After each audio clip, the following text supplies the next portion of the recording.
Hi everyone! Hope you had a great weekend and now a great start to your week because we're into April, which means Wine Club Day. And so we're gonna kick things off with our Spring April box. This one is for all of our silver members.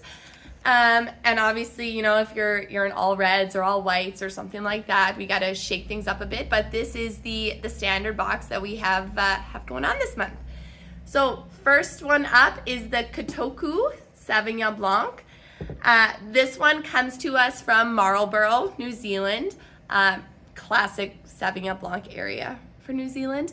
The Kotoku, which is that white heron. Not indigenous to the area, but the Kotoku is obviously the indigenous name for this bird that kind of is there and in the marshes and part of the the ecosystem and all of the natural beauty going on in this area. This one is kind of it's a classic New Zealand Sauvignon Blanc. So lots of freshness, lots of fruitiness on the palate and the nose. You get the tropical, the citrus, some minerality and wet stone coming through. But just a really fresh, crisp white wine with that racy acidity on the back, nice and vibrant. Something, it's crushable on its own. It's great for patio. You could definitely get away with some lighter fare, whether that's appetizers or a salad or, some fresh prawns or something like that. But very crisp, light, easy drinking Sauvignon Blanc. Next up, we have the Barbonera Sangiovese en Bianco. So this one is a white Sangiovese. Yes, a white Sangiovese. And with this one, a wine, we don't, it obviously gets made quite a bit. We don't see a ton of it here in Alberta. But this one is made from the same Sangiovese grape that gives us Chiantis and Brunellos and all those wines that you see Sangiovese popping up in. So it's made from a red grape. Of course, they remove the skins and pips and seeds and all of that right at the beginning and ferment and macerate and do everything as a white wine.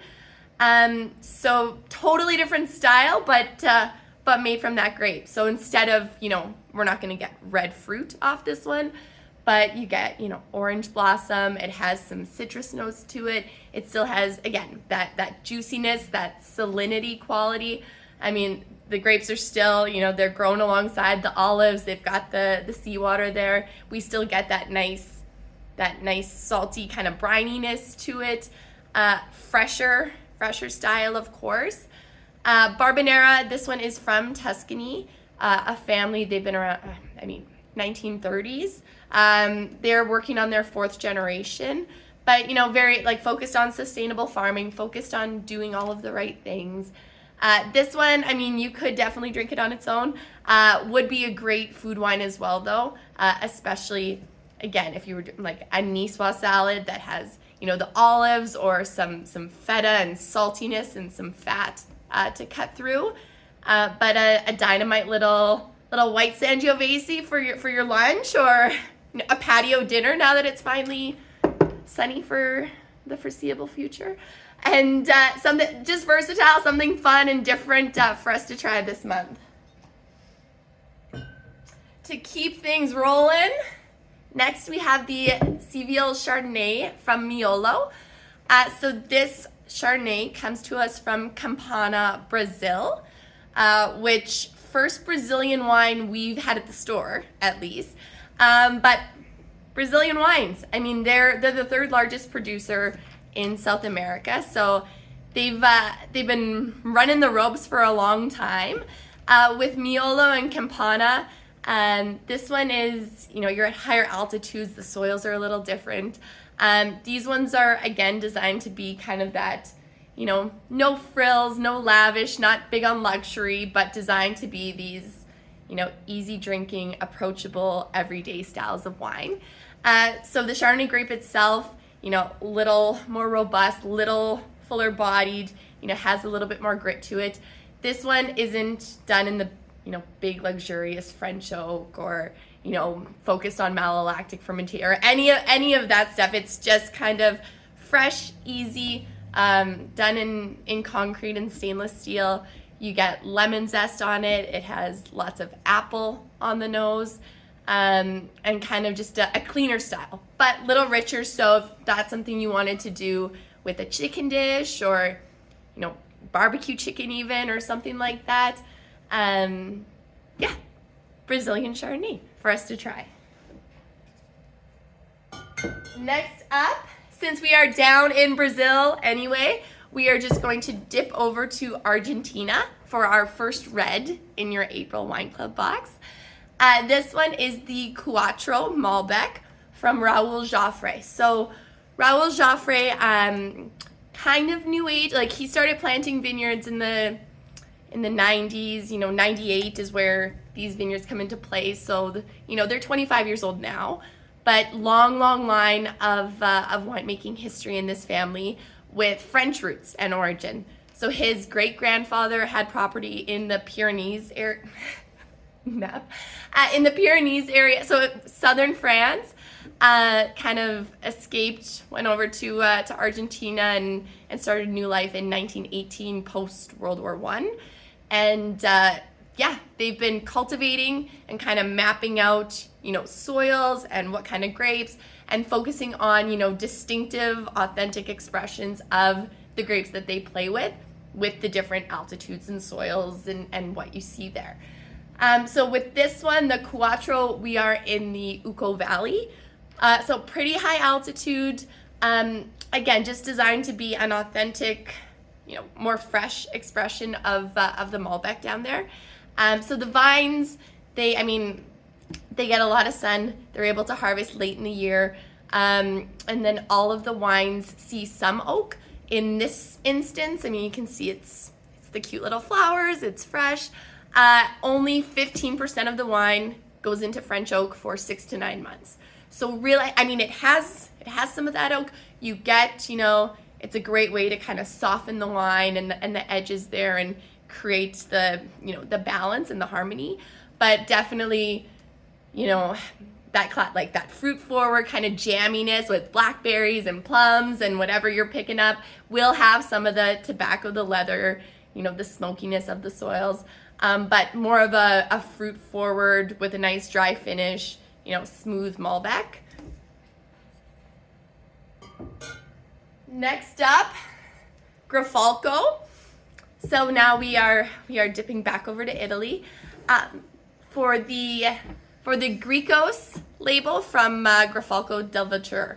So this one is from Basilicata. We are down in the boot. We are, if you're looking at that heeled boot, we're kind of creeping up towards the high heel part there on the backside. And Italy, they've been, you go to Tuscany or you go to some of those, renowned, very classical regions, they're fabulous. And they've been tapped out in real estate for hundreds of years, right? There's not a lot of room to grow. You go down to the south, and for years it was just, well, we're the boot, right? We're the cellar. We're the backup spot. We don't get any accolades, but we have our own grapes. Like, we're doing our own thing. Different grapes thrive down here. We've got different soils, different climate. We have nothing but opportunity down in the south for these really creative expressions of wine. And, as all of these renowned winemakers and big families, and you see these guys that are looking to diversify a little bit, looking to expand a little bit, the South starts coming up in conversation, and it's, hey, there's a ton of potential down here. So you're seeing more and more, the bones are there, the foundation's there for these incredible wines, and now, let's put a little bit of money in, let's switch up the way some things are happening, or just give the money to be able to produce an amount that can actually, tip the needle a little bit. And we're seeing more of that, so which is always fun. With this one, the Pekin family, they were established Tuscan wine producers. They had Vino Nobile de Montepulciano, so Sangiovese, classic style. And then, South starts catching their eye. And instead of expanding, they picked up and they went and put all their eggs in the south. So they moved down there in the 90s and are now focusing on the southern varietals and the southern style of Italy. This wine is Aglianico, which really great. You know, some say it's the Barolo of the South, which is bold. I hope you enjoy it. But but Aglianico, getting a lot of recognition, you know, obviously has that same power and that same aging potential as a Barolo. But definitely, you know, this is where you're going to see that rustic style of the South shine through more. So has that herbaceous quality, has those spice box aromatics, has, you know, a little bit more of that fennel you might pick up on. You know, you definitely see the hot climate kind of shine through. Well-made, full-bodied, you know, powerful Aglianico, but definitely more rustic in terms of that.